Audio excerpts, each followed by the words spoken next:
Hello, कैसे हैं सब लोग? मस्त हैं एकदम। ओके, तो आज केमिकल बॉन्डिंग का नेक्स्ट लेक्चर और इस लेक्चर में हम लोग पढ़ेंगे what is dipole moment. Okay, क्या होता है डायपोल मोमेंट और क्यों पढ़ते हैं डायपोल मोमेंट को। डायपोल मोमेंट हमें किसी मॉलिक्यूल के बारे में क्या जानकारी देता है। तो तैयार हैं सब लोग? चलिए जल्दी से स्टार्ट कर लेते हैं डायपोल मोमेंट। तो first question is that what is dipole moment. Okay, क्या होता है डायपोल मोमेंट और क्या बताता है ये किसी मॉलिक्यूल के बारे में। ओके, तो चलिए शुरुआत करते हैं। तो देखिए डायपोल मोमेंट क्या बताता है किसी मॉलिक्यूल के बारे में। तो it measures the polarity, it measures the polarity of a covalent bond। Okay, covalent bond. तो बच्चा क्या होता है डायपोल मूवमेंट? भाई साहब, डायपोल मूवमेंट किसी भी कोवैलेंट बॉन्ड की क्या बताता है? पोलैरिटी। अब क्वेश्चन अराइज होता है कि व्हाट इज पोलैरिटी। अब जो बच्चे पहली बार पढ़ रहे हैं, ओके, तो उनके लिए जरूर ये अजीब सी चीज है कि पोलैरिटी क्या होती है। ओके, और ध्यान रखिएगा डायपोल मोमेंट मेजर करता है किसी कोवैलेंट बॉन्ड की पोलैरिटी को। कैसे मेजर करता है उसको डिस्कस करेंगे, लेकिन पहले पोलैरिटी समझते हैं। What is polarity? ओके, तो देखिए पोलैरिटी समझने के लिए मैं आपको थोड़ा सा हिंट करता हूं। ओवरऑल तो आपको फिर समझनी होगी और समझ में भी आएगी, लेकिन अगर मैं थोड़ा सा हिंट करूं तो आपने मैग्नेट में देखा, मैग्नेट में आपके दो पोल होते हैं, एक नॉर्थ और एक साउथ। ओके, या अर्थ में भी आप ले सकते हो ना, अर्थ में भी नॉर्थ और साउथ पोल होते हैं। ओके, तो इन्हीं को क्या, इसको क्या बोल रहे हैं? पोल। इसको क्या बोल रहे हैं? पोल। ओके, अब अगर हम पोलैरिटी की बात करें तो किसी भी मॉलिक्यूल के अंदर, फॉर एग्जांपल मैं लेता हूं CH4, और बेटा आप CH4 में अब तो आप जानते ही हो इसका हाइब्रिडाइजेशन कितना होगा। ठीक है, तो 4 सिग्मा, याद है ना आपको, एक हाइड्रोजन को 1 की नीड, तो 4 को 4 की नीड, कार्बन के आउटर मोस्ट में 4, चारों चले गए, कितना बचा? 0 0 4 और 1, 4 और 0 5। दैट मीन्स 4 और 0 सॉरी 4 और 0 4 हुआ, तो sp3 without any lone pair. तो इसका शेप कैसा हो जाता था? टेट्राहेड्रल। याद है ना आपको, टेट्राहेड्रल। और अब आप इतना तो जानते ही हैं इलेक्ट्रोकेमिकल पीरियोडिक प्रॉपर्टीज से कि अगर आप पीरियोडिक टेबल में लेफ्ट टू राइट जाते हैं तो इलेक्ट्रोनेगेटिविटी बढ़ती है। क्या होती थी बेटा इलेक्ट्रोनेगेटिविटी?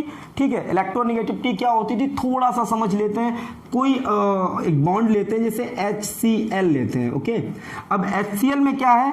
HCl में क्या हुआ होगा बच्चा जरा बताओ। एक तो इलेक्ट्रॉन किसने दिया होगा? H ने, और एक किसने दिया होगा? क्लोरीन ने। तो ये जो आपका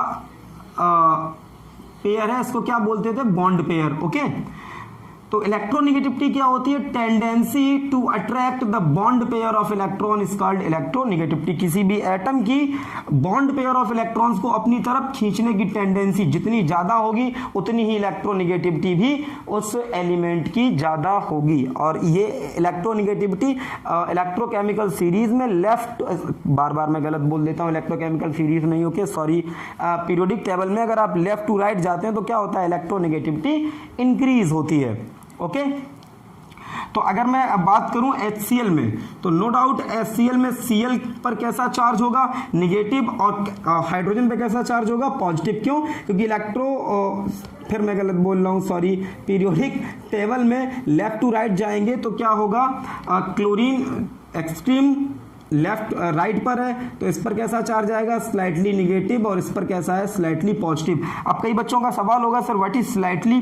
स्लाइटली का मतलब क्या? ये बॉन्ड 100% आयनिक थोड़ा ना है। अगर ये आयनिक होता जैसे NaCl है, अब NaCl में तो Cl पर माइनस है और Na पर क्या है? प्लस। लेकिन यहाँ ऐसा नहीं है। यहाँ क्या हुआ है? यहाँ पर इलेक्ट्रॉन की शेयरिंग हुई है। इलेक्ट्रॉन की शेयरिंग हुई है, वो अलग बात है कि इस पेयर को क्लोरीन थोड़ा सा अपनी तरफ खींचे तो एक तो क्लोरीन का है ही, और एक ये हाइड्रोजन का और लेने का प्रयास कर रहा है। एग्जैक्ट उसने ले थोड़ा ना लिया, बस ऐसी कोशिश कर रहा है, तो इसलिए स्लाइटली माइनस और इस पर कैसा है? Slightly plus. ओके, तो जब किसी बॉन्ड में ऐसा हो जाए कि ये पोल्स जनरेट हो जाए प्लस और माइनस वाले, जैसे यहां पर माइनस आ गया, यहां पर प्लस आ गया, जैसे यहां पर नॉर्थ और ये साउथ, वैसे यहां पर माइनस और ये क्या हो गया, प्लस। ठीक है, तो अब आप ये मानते हैं कि ये बॉन्ड कैसा हो गया, पोलर। ये बॉन्ड कैसा हो गया, पोलर, क्योंकि यहां पर चार्जेस के पोल्स जनरेट हो गए प्लस और माइनस, तो ये बॉन्ड कैसा हो गया, पोलर। ओके, तो यही पोलैरिटी मेजर करते हैं किससे, डाइपोल मूवमेंट से। अगर मैं mathematically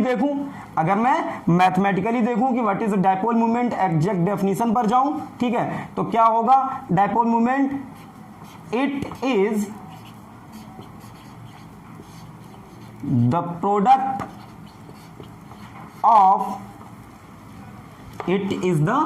product of any of one charge, चाहे वो पॉजिटिव वाला ले लें या negative, and distance between the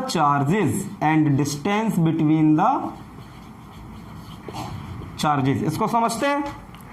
मैंने माना कोई एक बॉन्ड है जो दो एलिमेंट ए और बी के बीच बना हुआ है, कोई भी दो एलिमेंट हो सकते हैं, मैंने उनको क्या मान लिया, ए और बी। अभी मैं ये मान के चल रहा हूं कि आपका जो बी है वो क्या है, मीना। अभी बेटा मीना समझ लो, मैं केमिस्ट्री में कई बार इस शब्द को यूज करूंगा, मीना। ओके, ये कोई केमिस्ट्री का वर्ड नहीं है, लेकिन मैंने इसको अपने तरफ से बनाया हुआ है, मोर इलेक्ट्रोनेगेटिव एटम। तो मैंने ये माना बी कैसा है, मोर इलेक्ट्रोनेगेटिव एटम है, और ए कैसा है, लीना है, लेस इलेक्ट्रोनेगेटिव एटम। बेटा ये कोई केमिस्ट्री की टर्मिनोलॉजी नहीं है, मैंने बस आपको समझाने के लिए ऐसा लिख रखा है, शॉर्ट में समझ में भी जल्दी आ जाता है, मीना, लीना। ओके, मीना का मतलब क्या, मोर इलेक्ट्रोनेगेटिव एटम, लीना का मतलब क्या, लेस इलेक्ट्रोनेगेटिव एटम। मैंने ये माना कोई एक बॉन्ड बना हुआ है ए और बी के बीच, जहां पर बी क्या है, मोर इलेक्ट्रोनेगेटिव है, और ए क्या है, लेस इलेक्ट्रोनेगेटिव है। ओके, अभी मुझे बताओ, अगर बी मोर इलेक्ट्रोनेगेटिव है तो क्या इस पर स्लाइटली माइनस होगा और इस पर क्या होगा, स्लाइटली प्लस। दैट मींस ये बॉन्ड कैसा है, पोलर। और अगर मैं इस बॉन्ड की पोलैरिटी मेजर करना चाहता हूं तो मुझे इसका निकालना होगा डाइपोल मोमेंट। ठीक है, डाइपोल मोमेंट मैथमेटिकली कैसे कैलकुलेट करते हैं, तो दोनों में से कोई भी आप एक चार्ज ले लीजिए, चाहे वो प्लस वाला या माइनस वाला। ओके, तो मैंने क्या करा, कोई एक चार्ज लिया, लेट मी से इस पर कितना चार्ज है, प्लस क्यू, ये प्लस क्यू मान लिया, और इस पर कितना है, माइनस क्यू। तो कोई एक चार्ज ले लीजिए इनटू बीच की डिस्टेंस, लेट मी से ये डिस्टेंस मैंने कितनी मानी है, डिस्टेंस मैंने मान ली डी। ओके, तो इनके बीच की डिस्टेंस कितनी है, डी।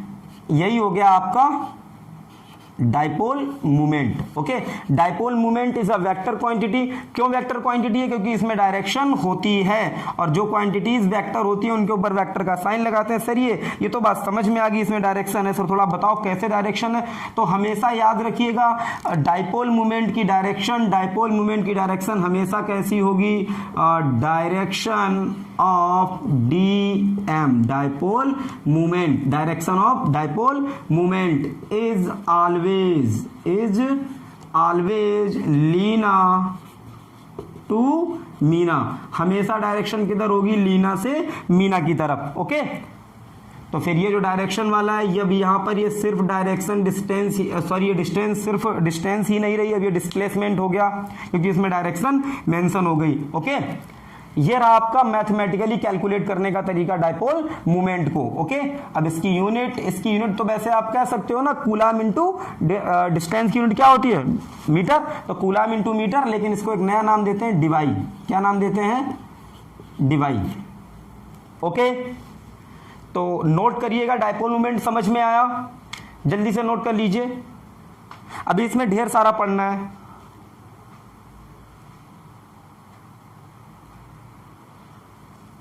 ओके, आगे बढ़ते हैं।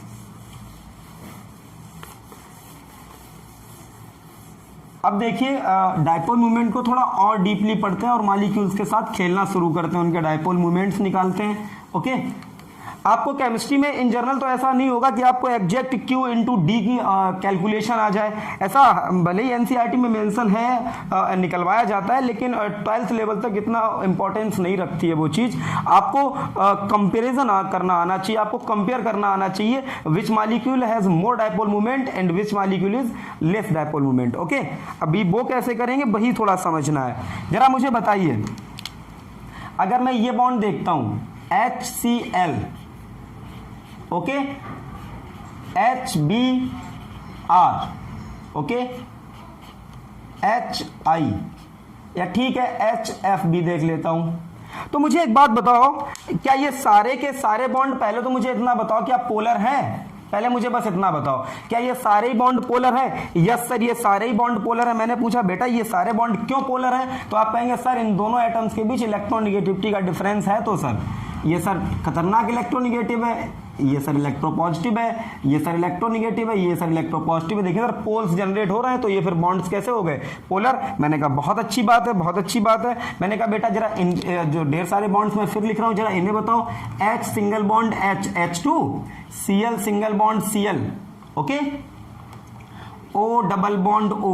मैंने कहा बेटा ये बॉन्ड पोलर है, तो आपका आंसर आया सर देखते हैं, जरा देखते हैं सर ये बॉन्ड पोलर है कि नहीं है। आपने कहा सर इसको निगेटिव दे दें। मैंने कहा फिर इसको क्या दोगे? पॉजिटिव।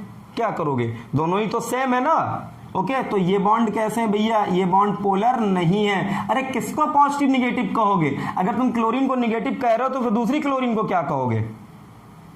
ठीक, तो यहां पर पोल्स जनरेट नहीं होते हैं। मतलब समझ लीजिएगा अगर सेम एटम का ही मॉलिक्यूल बना हुआ है तो नॉन पोलर होगा। ओके, क्लियर हो गया? यहां पर ये कैसा है? पोलर। अब मैं अगर पोलरिटी का कंपैरिजन करूं तो बताओ मुझे, H तो सारी जगह ही सेम है, तो प्लस वाला तो सब में ही सेम है, कोई प्रॉब्लम ही नहीं आएगी। तो अगर मैं निकालूं भी म्यू, इसको म्यू पढ़ते हैं, म्यू इक्वल्स टू क्यू, तो क्यू चाहे प्लस वाला लो चाहे माइनस वाला लो, बोलिए। तो जितना इस पर माइनस आएगा उतना ही इस पर तो प्लस आएगा। भले ये H का ही प्लस है, लेकिन जितना इस क्लोरीन पर माइनस होगा उतना ही इस हाइड्रोजन पर प्लस होगा। तो सब भाई इसका प्लस ज्यादा नीचे बढ़ते जाओगे ना, जब आप नीचे बढ़ोगे बताओ इसका प्लस कैसा है? ज्यादा, इसका प्लस थोड़ा कम, इसका प्लस थोड़ा और कम। तो चार्जेस नीचे नीचे जाते हुए कम होते जा रहे हैं। आप खुद ही देख रहे होंगे जैसे जैसे आप नीचे बढ़ते जाएंगे, जो ये वाले इलेक्ट्रोनिगेटिव एटम्स हैं इनकी इलेक्ट्रोनिगेटिविटी घटती जाएगी। तो धीरे धीरे माइनस चार्ज घटता जाएगा, माइनस घटेगा बेटा तो प्लस भी घटेगा। तो जैसे जैसे आप नीचे आएंगे तो यहाँ पर क्या हो रहा है? डाइपोल मूवमेंट जो है आपका वो डिक्रीज हो रहा है। डाइपोल मूवमेंट कैसा हो रहा है? डिक्रीज हो रहा है। बेटा क्यों डिक्रीज हो रहा है? तो जो इलेक्ट्रोनिगेटिव वाला एलिमेंट है उसकी इलेक्ट्रोनिगेटिविटी नीचे जाने पर घटती जा रही है। बताओ इलेक्ट्रोनिगेटिविटी घट रही है तो अगर माइनस चार्ज घट रहा है बेटा तो पॉजिटिव चार्ज भी घट रहा है, बोलिए। क्लियर हो गया? ओके, और समझते हैं आगे। बेटा बहुत गर्मी है, मजा आता है गर्मी में पढ़ते हुए आपको ना, मुझे भी। आगे बढ़ते हैं। जैसे मैं आपसे ये कहूं CO2, क्या बोला मैंने? CO2, okay. तो CO2 के बारे में डिस्कशन कर रहे हैं। कैसे एग्जाम में पूछा जाता है? पहले तो ये पूछा जाएगा बताओ भैया ये मॉलिक्यूल पोलर है या नॉन पोलर, ओके। पहला क्वेश्चन, ये मॉलिक्यूल कैसा है, पोलर या नॉन पोलर, ओके। तो जब पोलर और नॉन पोलर की बात आएगी बेटा तो कोवैलेंट मॉलिक्यूल्स में ही बात की जाएगी। आयनिक तो भैया हमेशा ही पोलर है ही, उसमें तो कुछ सोचने की बात ही नहीं है। आयनिक तो पोलर है ही। हमें किसकी बात आएगी? नॉन पोलर और पोलर की बात जब करेंगे तो बेटा ये कोवैलेंट कंपाउंड में आएगा। ठीक, तो जब भी आपको किसी मॉलिक्यूल को ये पता करना उसके बारे में कि वो बेटा नॉन पोलर है या पोलर है, मैं पूरा लिख देता हूं, शुरुआत है अभी, ओके। ये कैसा है?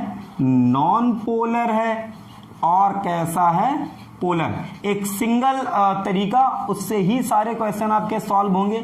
इसके बारे में पूछा जा रहा है बेटा ये पोलर है या नॉन पोलर। तो जब भी आपको किसी मॉलिक्यूल के बारे में ये पूछा जाए कि ये पोलर है या नॉन पोलर है तो सबसे पहला काम अब इसका क्या निकालिए? हाइब्रिडाइजेशन। क्या निकालिएगा? Hybridisation, okay. हर बार यही तरीका फॉलो होगा। क्या निकालिए इसका? हाइब्रिडाइजेशन। बेटा तो इसका हाइब्रिडाइजेशन कितना आएगा? 2 सिग्मा है, ओके। एक ऑक्सीजन को 2 की नीड तो 2 को 4 की नीड। कार्बन के आउटर मोस्ट में 4 ही होते हैं, चारों चलेंगे। कितना lone pair? 0 lone pair. Overall hybridisation sp without lone pair. sp hybridisation आता था बेटा तो शेप कैसा होता था?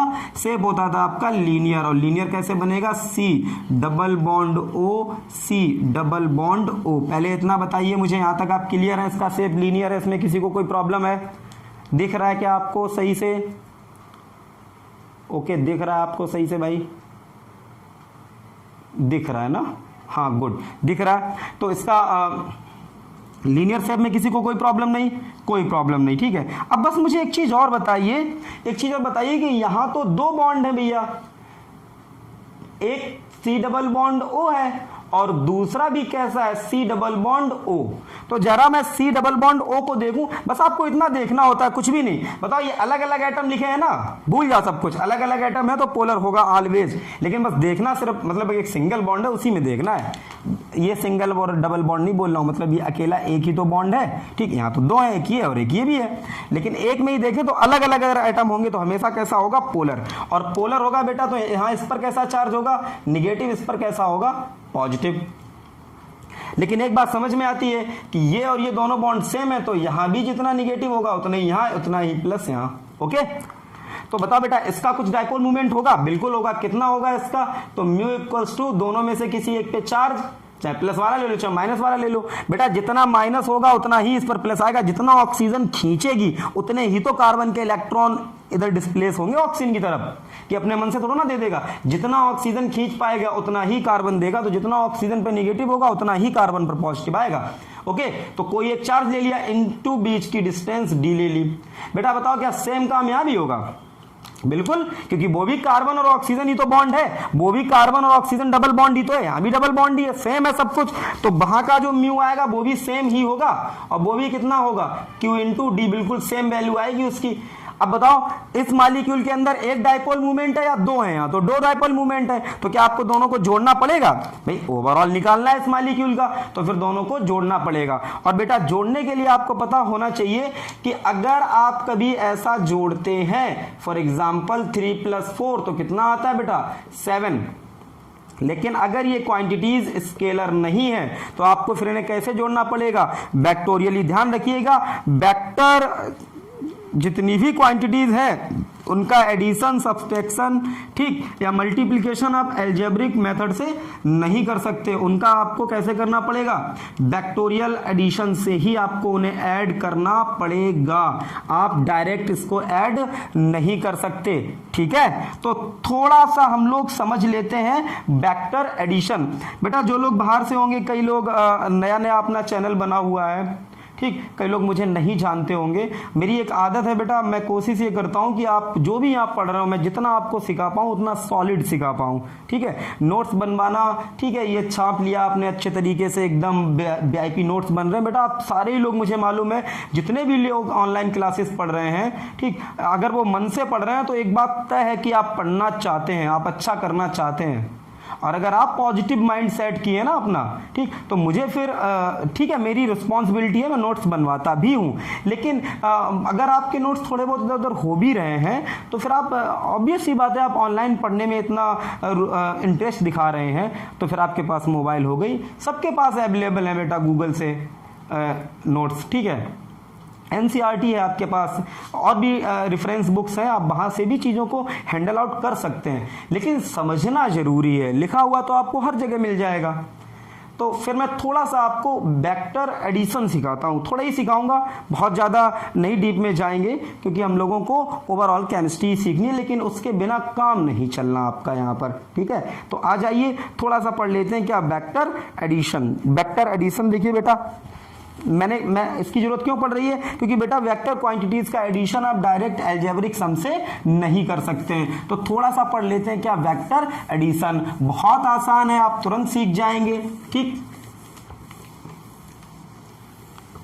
जरा समझिएगा, कौन सी क्वांटिटीज क्या होती हैं, देखिए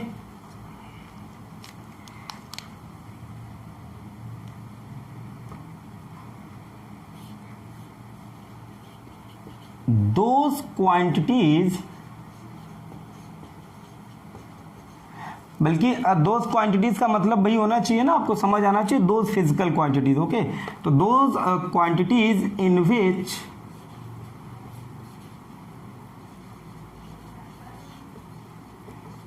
magnitude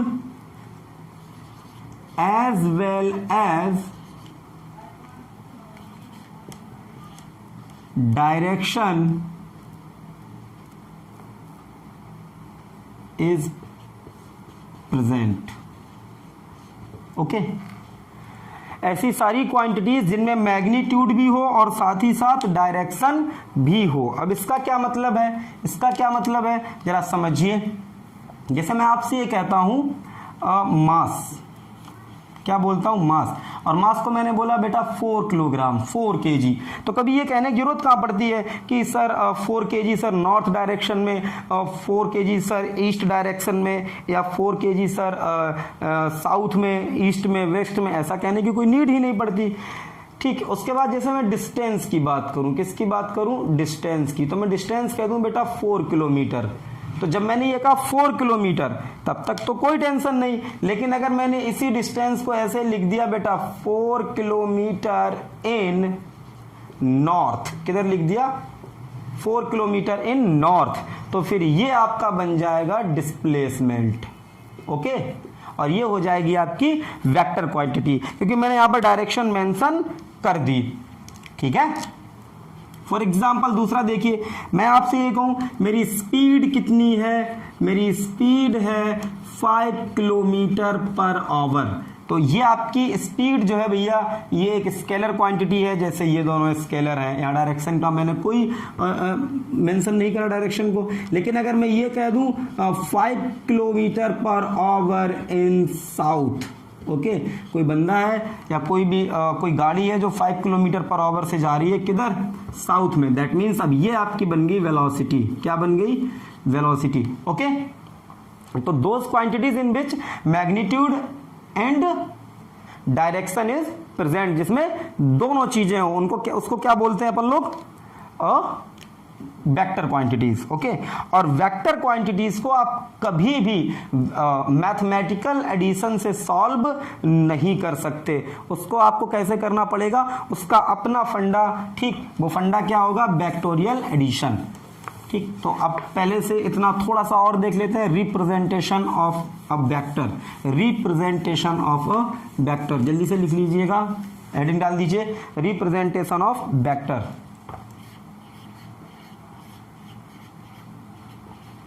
representation of a vector, किसी वेक्टर को रिप्रेजेंट कैसे करते हैं। ओके, अब किसी वेक्टर को बेटा रिप्रेजेंट करने के लिए कुछ चीजें आपको पता होनी चाहिए, डायरेक्शंस आपको पता होनी चाहिए, तो कुछ यूं ही हमेशा आप कॉपी पर बनाएंगे, ऊपर नॉर्थ, इधर साउथ, इधर ईस्ट, और इधर आपका होना चाहिए वेस्ट आपकी कॉपी पर। ओके, अब मैं आपसे जैसे ये बोल दूं बेटा मैंने अपनी वेलोसिटी मान लो आपको दी, कितनी दी बेटा, 10 kilometre per hour in south. Okay, या तो मैं वेलोसिटी को यूं लिख दूं, या फिर मैं इसको ऐसे लिख दूं 10 किलोमीटर पर नहीं सॉरी ऐसे नहीं, या तो मैं फिर इसको यूं बनाऊं। देखिए बेटा 10 किलोमीटर है, मैंने क्या करा, एक स्ट्रेट लाइन बनाई और उसका डायरेक्शन किधर दिखा दी, साउथ में। ओके, तो ये जो अब आपकी स्ट्रेट लाइन है, इसकी लेंथ आपको बताएगी मैग्नीट्यूड। ये मैंने माना ये है इतना 10 किलोमीटर पर आवर, और ये है आपकी डायरेक्शन को रिप्रेजेंट करने का तरीका। अभी आपको समझ में आ रहा है, डरो नहीं आप। मान लो इसी सेम क्वेश्चन में मैं ये लिख दूं 20 kilometre per hour in south, तो आपने स्टैंडर्ड माना है कि इतनी लंबी लाइन को आपने कितना माना है, 10 किलोमीटर। अब आपसे कहा जा रहा है 20, तो 20 के लिए आप इससे जस्ट डबल लाइन बना देंगे। ओके, और डायरेक्शन फिर कहां दिखा देंगे, साउथ में।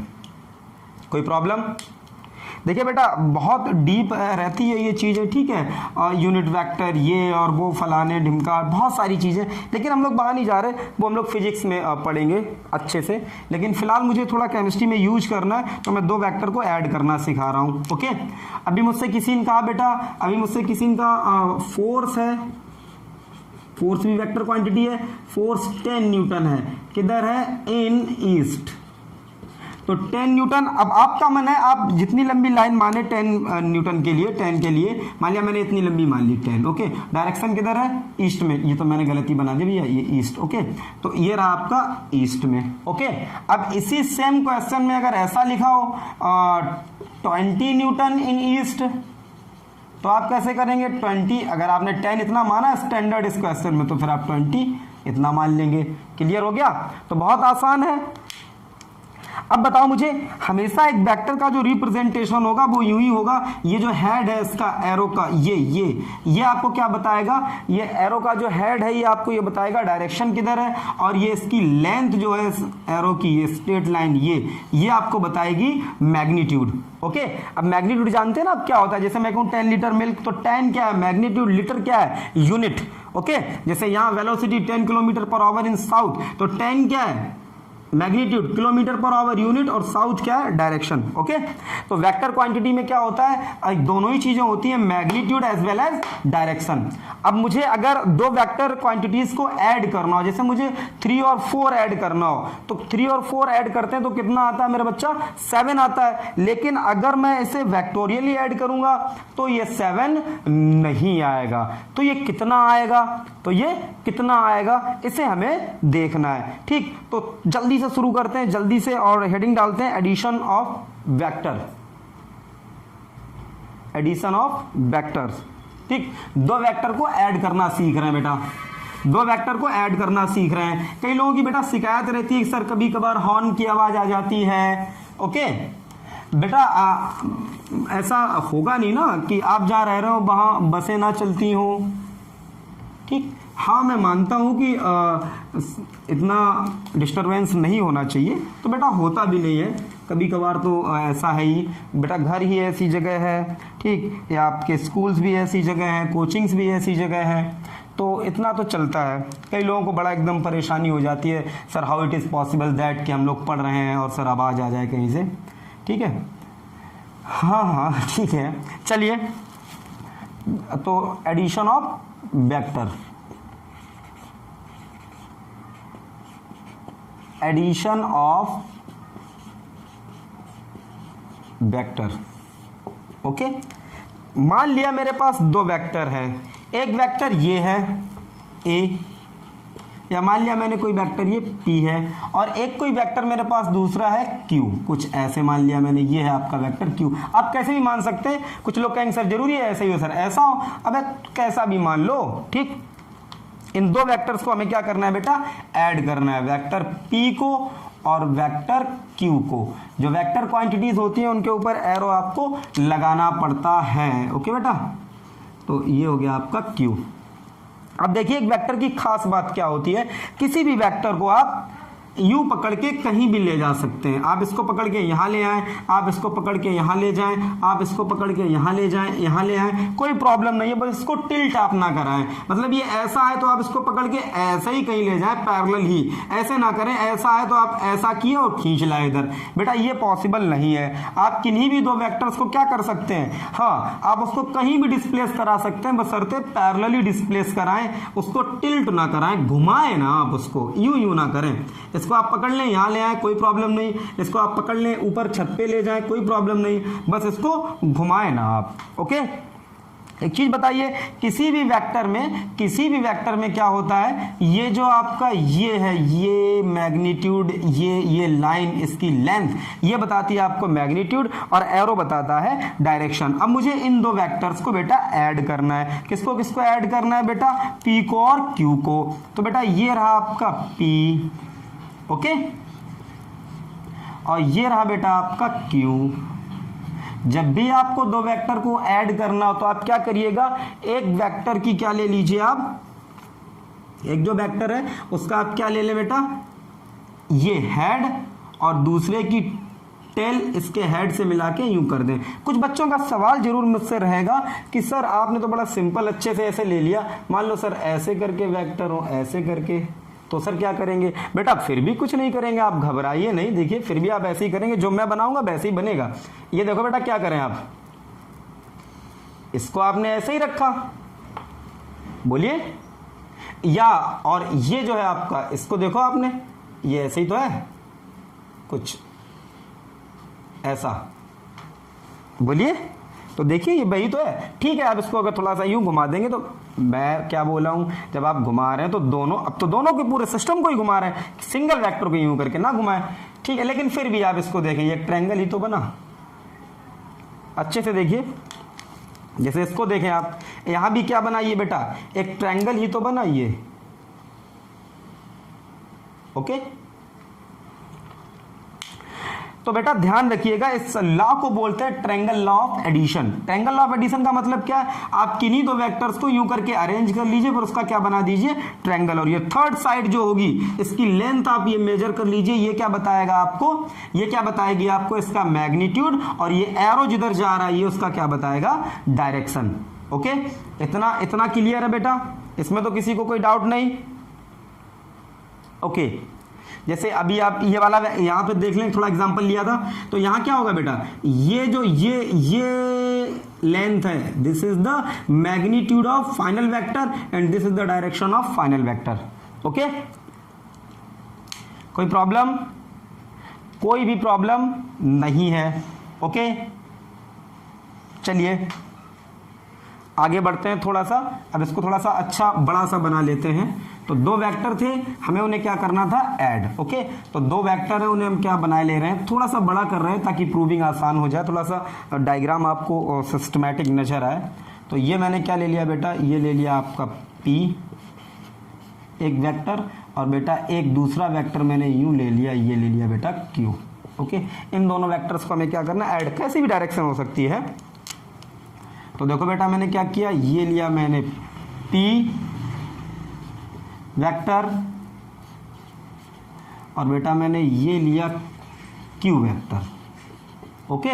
और इन दोनों को बेटा मैंने क्या करा दिया, ऐड कराना है। तो मुझे क्या करना है, थर्ड लाइन ड्रा करेंगे, ट्रायंगल कंप्लीट कर देंगे, ओके। और मैंने आपको क्या सिखाया, इसी ट्रायंगल की जो लेंथ होगी बेटा वो आपको क्या बताएगी, इस ट्रायंगल की जो लेंथ होगी, सॉरी इस ट्रायंगल की नहीं, इस साइड की जो लेंथ होगी वो आपको क्या बताएगी, magnitude of the final vector. और बेटा जो डायरेक्शन है ना एरो की, वो आपको बताएगी direction of the final vector. अब आप क्या कीजिएगा, अगर आपको इसकी लेंथ निकालनी है तो देखो बेटा कैसे निकालेंगे, समझो। मैंने क्या करा, इस लाइन को थोड़ा सा आगे बढ़ा लिया, समझिए अच्छे से, और यहां से डाल दिया परपेंडिकुलर। कई बच्चों का ये भी रहता है कि सर ये सर हम कैसे जानेंगे, हमें कैसे पता चलेगा, आपने तो सर बता दिया, चलो ठीक सर कि ये बढ़ा दो, हमने मान लिया बढ़ा दें, लेकिन सर ये बात हम कैसे जानेंगे कि इसको बढ़ाना ही था, यहाँ परपेंडिकुलर डालना ही था। भाई सर आप तो मतलब ठीक है, आपको आता है, आपने बता दिया, बाबा बहुत अच्छी बात है, लेकिन सर ये हम लोग कैसे जानेंगे, हम लोग सर नन्हे मुन्ने बालक हैं सर, कि आप सर ये क्यों बढ़ाएंगे आगे, हम लोग ये क्यों बढ़ा रहे हैं आगे, ठीक। तो थोड़ा सा धैर्य रखो बेटा, अभी समझ में आएगा, अभी समझ में आएगा, 1 मिनट में। बस मुझे इतना बता दो, बस मुझे इतना बता दो, क्या ये जो एंगल आपको दिख रहा है, ये, या आपको ये भी एंगल दिख रहा होगा, देखना जरा अच्छे से। इन दो वेक्टर को मैं ऐड कर रहा था, यूं, और तो मैंने क्या करा, यूं, ओके। अब देखो बेटा इन दोनों वेक्टर्स के बीच जो एंगल है, एक तो भाई कोई ये भी कह सकता है कि सर इन दोनों वेक्टर के बीच सर ये भी एंगल है, और कोई सर ऐसे भी कह सकता है कि सर देखना ऐसे और सर ऐसे, तो इन दोनों वेक्टर्स के बीच सर ये भी एंगल है, ये भी। भाई बेटा देखो जरा गौर से देखो बेटा, आप कंफ्यूज नहीं हो, एक P और ये वाला ये सर Q, तो इन दोनों वेक्टर के बीच सर ये एंगल है। भाई दो लाइंस के बीच दो स्ट्रेट लाइन है, अगर आपकी एक लीनियर पेयर बन रहा है ना, तो लीनियर पेयर अगर बन रहा है ना ऐसे करके, तो वहां हमेशा दो एंगल पॉसिबल रहते हैं ना। देखो भाई ये भी है और एक ये भी है, तो हमेशा कौन सा एंगल लेते हैं, एक्यूट एंगल, ठीक। तो एंगल कौन सा वाला हो जाएगा बेटा, ये, ओके। तो आप यूं मानिए कि ये लाइन अगर यहां होती बेटा तो ये एंगल थीटा होता, ये मैं थीटा मान रहा हूं। इन दोनों वेक्टर्स के बीच जरा गौर से देखो, मैं अगर इसको यूं बना दूं तब भी तो कोई आपत्ति नहीं होगी आपको, यूं देखो बेटा, क्लियर है। और ध्यान रखना बेटा हमेशा दो वेक्टर्स के बीच छोटा एंगल ही माना जाता है। जैसे कुछ लोग कह रहे होंगे सर ये सर ऐसे हो जाता सर, तो सर क्या आपत्ति, ये भी तो था, ठीक है। तो बेटा अगर ये एंगल है तो इसको जब आप आगे बढ़ाओगे तो इन दोनों वेक्टर्स के बीच ये भी तो एंगल है, ठीक। तो छोटा जो एंगल होगा ना 180 में, जैसे ये पूरा 180 है, ये बड़ा है, ये छोटा है, ये एक्यूट है, तो इसको लेंगे। ओके, कोई प्रॉब्लम नहीं है। ओके, तो ये एंगल कितना हो जाएगा बेटा, ये थीटा, इसी को थीटा मानने है मैंने, अरे इसी को मैंने थीटा माना, ये वाला घबराओ नहीं, ये ऐसे ले आए, ये थीटा माना। बताओ बेटा अगर ये एंगल थीटा है, ये एंगल कितना है, थीटा, तो बताओ बेटा ये साइड कितनी होगी, बस मुझे इतना बताओ, ये साइड कितनी होगी, परपेंडिकुलर अपॉन हाइपोटेनियस, क्या आता है आपका, साइन थीटा। तो क्या मैं लिख सकता हूं यहां पर, मैं लिख सकता हूं ना sine theta equals to perpendicular, बोले तो मैं इसको कुछ नाम दिए देता हूं यहां पर, इसको मान लिया कोई भी पॉइंट ए, इसको बी, इसको सी, तो ये जो सी एम है क्या हो जाएगा, C M upon C B. तो सी एम इक्वल्स टू कितना आ जाएगा बेटा, बताओ मुझे, सी एम इक्वल्स टू कितना आ जाएगा, सी बी साइन थीटा, और सी बी कितना है, क्यू, तो ये कितना आ जाएगा बेटा, ये आ जाएगा आपका Q sine theta. As it is बेटा ये बताओ कितना आएगा, तो ये बेटा कितना आएगा आपका, ये देखो बेटा क्या होता है आपका कॉस थीटा, कॉस थीटा क्या होता है, बेस अपॉन हाइपोटेनियस, तो ये आ जाएगा आपका क्यू कॉस थीटा। अब मैं आपको बताता हूं कि मैंने बेटा ऐसा क्यों किया। देखो अब इसकी लेंथ निकालना बहुत आसान है। इस ट्रायंगल को देखो ए सी एम को, ए एम सी को देखो, ए एम सी को, ए एम सी को, ठीक। तो this square equals to this square plus this square, और इसमें तो कुछ समझ ही नहीं आ रहा था इसको कैसे निकालें। अब देखो पाइथागोरस थ्योरम से निकल आएगा। तो मुझे बताओ ए सी स्क्वायर इक्वल्स टू कितना आ जाएगा बेटा, ए सी स्क्वायर इक्वल्स टू कितना आ जाएगा, ए एम स्क्वायर, और ए एम कितना है बेटा, p plus q cos theta whole square plus ये q square sine square theta. इसको थोड़ा बेटा सॉल्व करो तो कितना आ जाएगा, p square plus Q square cos square theta plus 2p q cos theta plus का q square sine square theta. Okay, इन दोनों को समझो, इसे और इसे, इन दोनों को एक साथ लेके क्यू स्क्वायर कॉमन ले लिया, sign square theta plus cos square theta कितना आ गया बेटा 1, तो ये कितना हो गया पी स्क्वायर, इन दोनों को कॉमन ले लिया मैंने यहाँ से, देखो क्यू स्क्वायर कॉमन ले लिया, कितना आ गया ये साइन स्क्वायर थीटा प्लस का कॉस स्क्वायर थीटा, और ये प्लस का कितना 2pq कॉस थीटा। बोलिए, ये तो 1 हो गया, तो फाइनल आपका आंसर कितना आ गया, P square plus Q square plus 2pq cos theta. Okay, और इसका क्या हो जाएगा बेटा अंडर रूट, तो ए सी निकल आई, देखो बेटा ए सी की लेंथ निकल आई, कितनी आ गई, P square plus Q square plus 2pq cos theta. बोलिए, चलिए इसको नोट कीजिए, फिर मैं ऊपर लिखता हूं, जगह नहीं बची। तो बताओ बेटा फाइनल कितना आ गया आपका आंसर, ए सी। बेटा कुछ लोग कहेंगे पी और क्यू के ऊपर सर आपने वेक्टर नहीं लगाया, बेटा इस समय अभी डायरेक्शन नहीं, सिर्फ क्या निकालना है, मैग्नीट्यूड। और मैग्नीट्यूड में जब आप सिर्फ मैग्नीट्यूड निकाल रहे हैं तो कोई प्रॉब्लम नहीं, वेक्टर लगाइए ना लगाइए। तो ए सी इक्वल्स टू बेटा कितना आ गया, P square plus Q square plus 2pq cos theta का अंडर रूट। बोलिए, और इस ए सी को ही अपन लोग बेटा वेक्टर की भाषा में ऐसे बोल देते हैं, ये रिजल्टेंट आ गया कितना, under root P square plus Q square plus 2pq cos theta.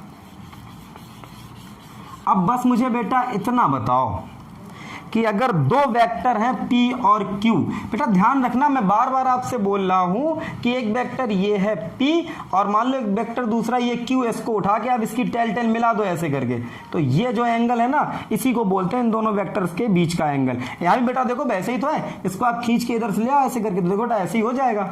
Okay. अब बताओ दो वेक्टर्स का जो एडिशन आया है क्या वो पहले के मैग्नीट्यूड पे डिपेंड कर रहा है? बिल्कुल कर रहा है, क्योंकि वो देखो ना फार्मूले में आ तो रहा है, दूसरे पे कर रहा है। लेकिन साथ ही साथ एक सबसे बड़ी चीज इस बात पे कर रहा है कि दोनों के बीच का एंगल कितना है, थीटा कितना है। ठीक है, तो दो वेक्टर का एडिशन बेटा इस बात पर भी डिपेंड कर रहा है कि what is the angle between these two vector, इन दोनों वेक्टर्स के बीच का एंगल कितना है। कोई डाउट हो रहा है बेटा किसी को? कोई डाउट नहीं है। ओके, चलो बेटा आगे बढ़ते हैं। एक और बेटा लॉ होता है, ठीक है, वेक्टर लॉ ऑफ पैरेललोग्राम है। ठीक है, पैरेललोग्राम से भी हम लोग ऐड कर सकते हैं, अपन लोगों ने ट्रायंगल लॉ से किया, तो कोई प्रॉब्लम नहीं है, हमें तो बस आंसर आना चाहिए था। तो फाइनली कंक्लूजन ये निकला कि अगर हमारे पास कोई दो वेक्टर है, P है बेटा और बेटा एक वेक्टर क्या है Q, ओके, और इन दोनों के बीच का एंगल बेटा कितना है, थीटा, तो जो रिजल्टेंट आएगा इन दोनों का जो एडिशन आएगा वो कितना आएगा बेटा, कितना आएगा, अंडर रूट पहले का स्क्वायर प्लस दूसरे का स्क्वायर प्लस 2 इंटू पहला इंटू दूसरा इंटू कॉस थीटा। कोई प्रॉब्लम नहीं है ना बेटा? ओके, अब देखिए केसेस लेते हैं कुछ। अगर माना फर्स्ट और सेकेंड दोनों ही वेक्टर के बीच एंगल कितना है, 90, क्या ये 90 है? मैं मान रहा हूं, मैंने बनाया है 90 है। तो बताओ बेटा रिजल्टेंट कितना आएगा, अंडर रूट पहले का स्क्वायर बोले तो P square Q square plus 2pq और बेटा कॉस 90, कॉस 90 बेटा कितना होता है 0, तो कितना आ गया, पहले का स्क्वायर प्लस दूसरे का स्क्वायर। तो समझ लीजिएगा अगर कभी भी दो वेक्टर्स के बीच का एंगल कितना आ जाए 90, कितना आ जाए 90, तो सीधा अंडर रूट लेके पहले का स्क्वायर कर दीजिए और किसका स्क्वायर कर दीजिए, दूसरे का स्क्वायर कर दीजिए, सीधा आंसर आपका आ जाएगा। ठीक है, पूरा फार्मूला आपको याद रखने की जरूरत नहीं है। ओके, लेकिन कभी भी बेटा ऐसे ना इसको रटने बैठ जाओ आप, ठीक है, कि 90 एंगल है तो ऐसा होगा। आप इसको बार बार प्रैक्टिस करो, इसकी ट्रेंड में आ जाता है आपके दिमाग में, कोई प्रॉब्लम नहीं होती। अब बेटा मैं सेकंड केस ये ले रहा हूं कि अगर दोनों के बीच का एंगल कितना है बेटा 180। 180 कैसे बेटा, मान लिया P बेटा इधर है और Q बेटा इधर है, ओके, और दोनों के बीच का ये एंगल बेटा कितना है 180 है। ओके, तो अभी बताओ बेटा रिजल्टेंट कितना होगा, अंडर रूट पहले का स्क्वायर प्लस दूसरे का स्क्वायर प्लस 2pq कॉस 180, और बेटा कॉस 180 की वैल्यू कितनी होती है -1, तो ये बेटा कितना हो जाएगा under root P square plus Q square -1 तो माइनस का 2pq, और आप जानते हो बेटा a square plus B square minus 2ab, जानते हो कितना होता है a माइनस बी का होल स्क्वायर, तो ये कितना आ गया बेटा p square minus Q, sorry p minus Q का होल स्क्वायर। अब आप जानते हो बेटा होल स्क्वायर अंदर है तो ये रूट से बाहर आ जाएगा, तो बेटा कितना आ जाएगा रिजल्टेंट मुझे बताओ, डायरेक्ट आ जाएगा p माइनस क्यू। तो आज के बाद याद रखिए अगर दो वेक्टर्स के बीच का एंगल 180 है, मतलब जस्ट अपोजिट है, एक इधर है और एक इधर है, तो उनका डायरेक्ट रिजल्टेंट आप कितना लिख सकते हैं, फर्स्ट माइनस सेकेंड, या आप यूं कह सकते हैं बड़े में से छोटा घटा दीजिए। Okay, and the next one is मैं थीटा कितना लेता हूं 0। कैसे लिया मैंने 0 बेटा, देखो P भी मैंने मान लिया इधर है और बेटा ऐसे ही मैंने मान लिया Q भी इधर है। ओके, अरे उसके ऊपर भी आप ऐसे कर सकते हो ना, ये और इसी के ऊपर ये, ठीक, लेकिन आपको समझ में आया इसलिए मैंने ऐसा बना दिया। अब बताओ बेटा रिजल्टेंट यहाँ कितना होगा, तो फर्स्ट का स्क्वायर सेकेंड का स्क्वायर प्लस 2pq कॉस कितना बेटा 0, और कॉस 0 की वैल्यू बेटा कितना होती है 1, तो कितना रह जाएगा p square plus Q square plus 2pq। अब आप समझ ही गए होंगे ये कितना आ जाएगा p प्लस क्यू का होल स्क्वायर, बाहर आ जाएगा तो कितना हो गया p प्लस क्यू। तो आज के बाद बेटा समझ गए अगर दो वेक्टर्स सेम डायरेक्शन में हैं, एक ही तरफ हैं, तो डायरेक्ट आप उन्हें ऐड कर सकते हो। बेटा जल्दी से नोट करो, आई होप आप समझ रहे होंगे। अच्छा पढ़ना है बेटा तो सारी चीज़ें पढ़ के चलनी है, although it's not part of chemistry, okay, but ना हो पार्ट केमिस्ट्री का, हमें केमिस्ट्री तो पढ़नी ही है, तो फिर ये सब भी हमें आना ही चाहिए। जल्दी से नोट कीजिए।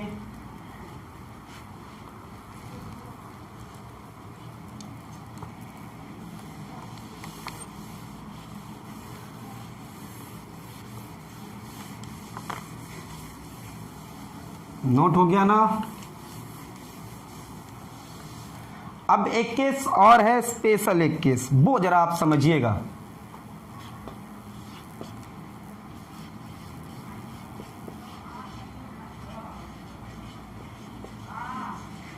If vectors are equal, vectors are equal का मेरा मतलब ये है कि P और Q का मैग्नीट्यूड सेम हो। देखो बेटा वेक्टर इक्वल तभी हो सकते हैं जब उनकी डायरेक्शन और मैग्नीट्यूड दोनों सेम हो, लेकिन मैं यहाँ मान के चल रहा हूँ कि सिर्फ दोनों के मैग्नीट्यूड सेम हो, डायरेक्शन भले ही अलग हो। तो अब बताओ बेटा यहाँ पर रिजल्टेंट कितना आ जाएगा? तो रिजल्टेंट R इक्वल्स टू बेटा कितना हो जाएगा? P स्क्वायर, फिर P स्क्वायर, अरे एक ही मान लिया दोनों का, और ये कितना बेटा? 2p square cos theta. Clear है? ये भी बेटा कितना हो गया? 2p स्क्वायर, ये भी बेटा कितना हो गया? 2p square. तो मैंने क्या किया? 2p स्क्वायर कॉमन ले लिया, कितना बचा? 1 प्लस कॉस थीटा। ओके, अब जरा समझिएगा, आपने एक फार्मूला पढ़ा था 10th क्लास में या 11th में, अगर आपने पढ़ा ही होगा, 10th में जरूर आपने पढ़ा होगा, cos 2 theta equals to cos square theta minus sine square theta. Okay, या इसी को बताओ बेटा, मैं इतना लिख सकता हूं क्या? साइन स्क्वायर थीटा कितना होता है बेटा? साइन स्क्वायर थीटा, क्योंकि cos square theta plus sine square theta equals to 1। तो बताओ मुझे बेटा साइन स्क्वायर थीटा बराबर कितना हो जाएगा? 1 माइनस कॉस स्क्वायर थीटा। तो यहाँ पर साइन स्क्वायर थीटा की जगह अगर मैं ये वैल्यू रख दूं बेटा तो कितना आ जाएगा जरा बताना अच्छे से? Cos 2 theta equals to cos square theta minus 1, और ये माइनस माइनस प्लस कितना? Cos square theta. तो बेटा ये कितना आ गया? 2 कॉस स्क्वायर थीटा माइनस 1। बताओ बेटा यहाँ कितना है? 2 थीटा, यहाँ कितना आया? थीटा। अब मैं ऐसे ही लिखता हूँ कॉस थीटा, तो बेटा यहाँ आएगा cos square theta by 2 minus 1। Okay, कुछ नहीं, यहाँ 2 थीटा था तो यहाँ थीटा था, यहाँ थीटा है तो यहाँ थीटा बाई 2 हो गया, यहाँ 4 थीटा तो यहाँ कितना हो जाएगा? 2 थीटा। ओके, तो बताओ बेटा यहाँ कितना लिख सकता हूँ अब मैं? 2p square 1 plus 2 cos square theta by 2 minus 1। Okay, अभी बताओ बेटा ये कितना हो गया? इससे ये कट गया, 2 कितना हो गया? 4p square cos square theta by 2। 4p square, 2p बाहर आ गया, कॉस स्क्वायर कॉस बाहर आ गया, तो ओवरऑल कितना आ गया आंसर आपका? 2p cos theta by 2। ये हो गया आपका फाइनल रिजल्टेंट। ऐसा कब? ऐसा कब? जब दोनों वेक्टर्स आपके कैसे हो? इक्वल। ठीक है, जल्दी से नोट कीजिए। मैं ऐसा क्यों करा रहा हूं? दोनों वेक्टर्स को मैं इक्वल करके क्यों करा रहा हूं? आप जब मैंने अलग अलग एंगल लेके करा दिए थे, दूसरा सर ये भी है कि अगर दोनों वेक्टर इक्वल होंगे भी सर तो कौन सी सर बड़ी बात थी सर, ये फार्मूला था तो सर तो दोनों जगह सेम रख देते। लेकिन बेटा मैं ऐसा इसलिए करा रहा हूँ, केमिस्ट्री में जब आप देखते हो ना, जैसे केमिस्ट्री में आपने देखा CH4, तो बताओ इसका शेप कैसा था? टेट्राहेड्रल CH H H और H। तो यहाँ पर देखना बेटा, एक तो ये CH बॉन्ड, एक ये CH, एक ये CH और एक ये CH, तो यहाँ 4 डाइपोल मूवमेंट होंगे और चारों ही देखो बेटा सेम है, क्योंकि ये भी CH, ये भी CH, ये भी CH और ये भी CH। तो फिर यहाँ पर चारों वेक्टर सेम है, P और Q नहीं है, अलग अलग नहीं है। तो यहाँ पहले इन दो को सॉल्व करेंगे, इन दोनों में से कोई एक रिजल्ट, पहले आप नोट करो जल्दी से, आप कंफ्यूज हो जाएंगे।